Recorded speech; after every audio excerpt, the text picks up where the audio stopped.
I all சில நேரத்தில் நம்மளை வந்து லைஃப் க்ளூலெஸ்ஸாக நம்மளை மாற்றிடும்.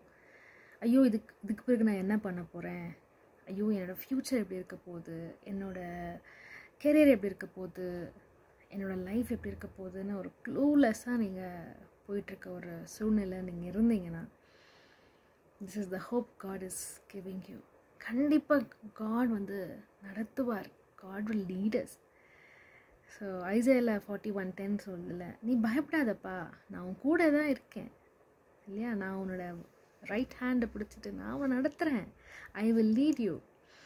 அதே மாதிரி as I was with Moses, நான் உன் கூட இருக்கேன் அப்படின்னு சொல்லி காட் சொல்கிறாரு. So take the courage and ask God, ஏசப்பா நீ வந்து மோசஸ் கூட இருந்த, நீ ஜோஷுவா கூட இருந்த, அதே மாதிரி ஏன் கூடவும் இரு, என்னோடய லைஃப் நீ நடத்த ஏசப்பா அப்படின்னு சொல்லிட்டு நீங்கள் கேளுங்களேன். God will show the right way. ஆனால் நீங்கள் கேட்டுகிட்டே இருக்கணும். Wait for the answers. Take care.